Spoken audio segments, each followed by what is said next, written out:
When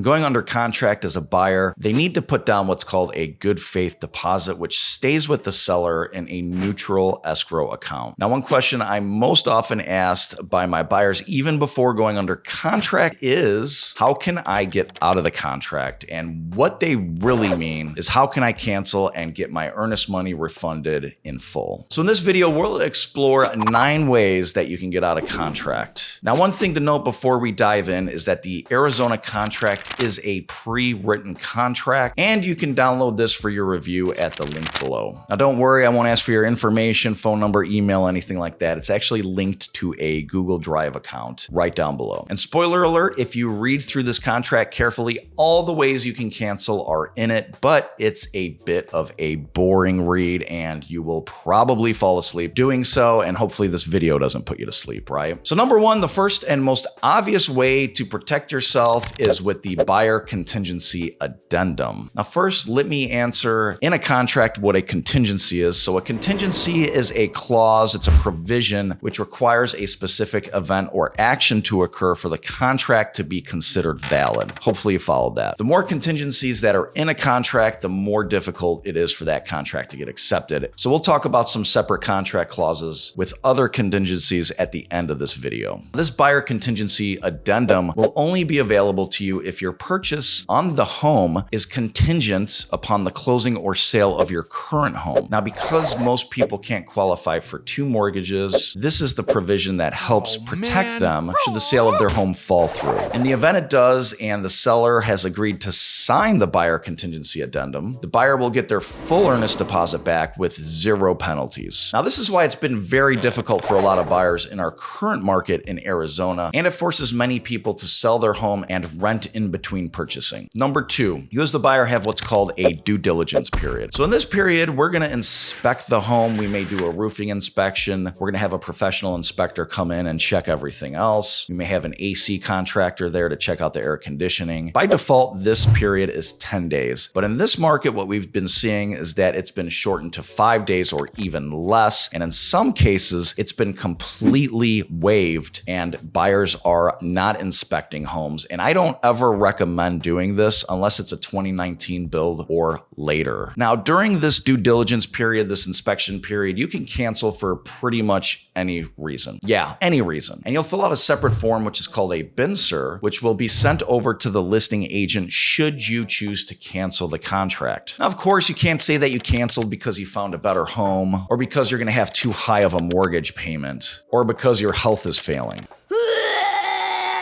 So you have to cancel based on the premises themselves, not other issues. One thing I'll usually say is that the room sizes are too small. Keep it at that. No need to go into any more details. So the third reason you might cancel is because of the appraisal contingency. Now, on lines 107 of the Arizona purchase contract, it does state that the buyer's obligation to complete the sale upon an appraisal of the premises acceptable to the lender for at least the purchase price. And if it fails to appraise, well, then the buyer has 5 days after to give notice and receive a return of the earnest deposit. There you have it, another way to get your earnest deposit back. Although this isn't a deliberate method on the buyer's part, it's still a way you're protected. And of course, with the current market, we are seeing many buyers waive this contingency in high demand areas up around the $600,000 and up price point. The reason for this is because most homes aren't appraising because the values are rising faster than what appraisals and what appraisal values are able to show with homes that have closed in the past 3 months. Pro tip, another option for buyers instead of waiving the appraisal completely is you can use a clause which states you'll provide to pay the difference of a specified amount should the property not appraise.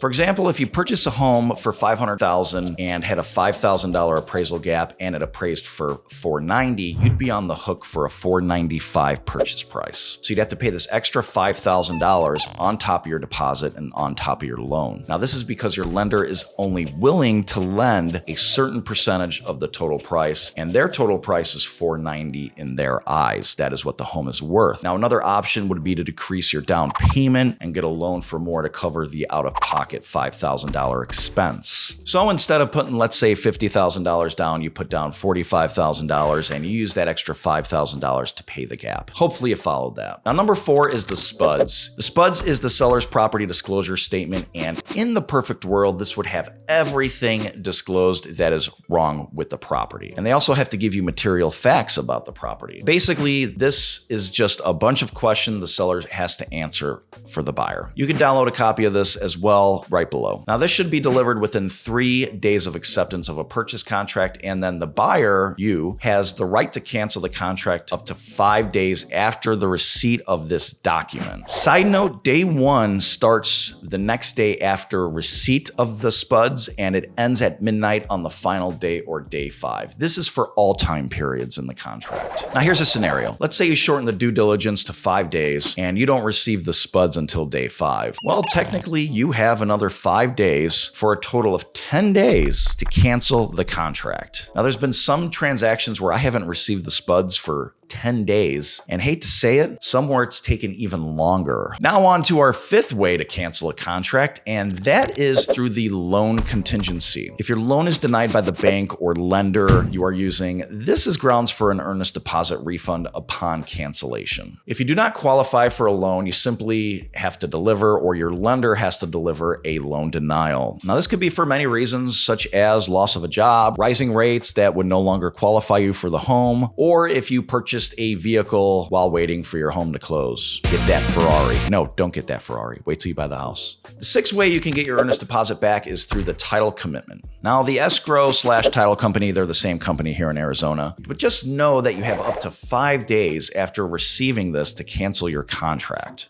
Now, in this case, you might want to cancel if you find out there's an easement running through your property that allows people to walk across your yard to access other areas of parks or anywhere. Now, this title commitment is usually delivered with the CCNRs of your neighborhood, if it sits within an HOA, which leads us to our 7th way to cancel a contract, and that is if you find that there's something you don't agree with within the CCNRs. What are CCNRs? Well, these are the covenants, conditions, and restrictions that are set forth by the HOA. They're basically a bunch of rules that you have to live within. And if you're not sure what an HOA is, well, watch this video.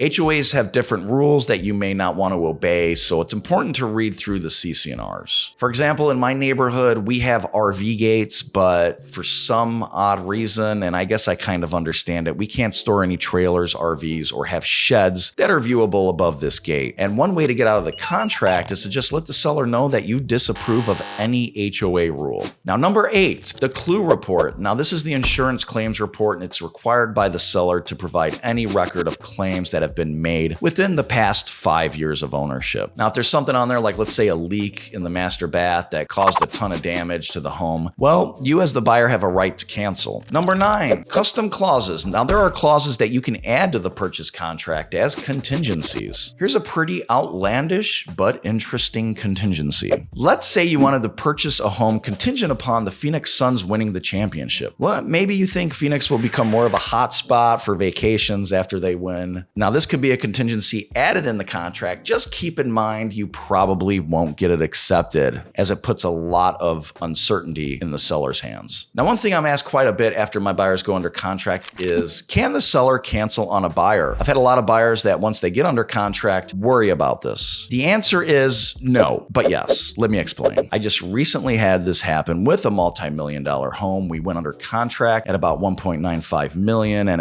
my buyer was financing most of the purchase, subject, of course, to the appraisal contingency, with a long 45-day close. About 5 days after we got under contract, they received a $2 million cash offer, taking the home as is, buying all the furniture, making it so convenient for the seller. Yeah, the sellers were praying that the home would fall out of contract with us, but it didn't, and my buyers got to purchase that home for $50,000 less than that offer. Now, the seller can cancel and take another offer. However, they'd be opening themselves up to a lawsuit, and the breach of its terms entitle the party who was harmed, you, to damages that must be supplied by the seller. Of course, you do have to go to court, so their agent will typically advise them against canceling and getting sued. And there you have it, 9 ways to get out of a contract. If you have any questions, let me know.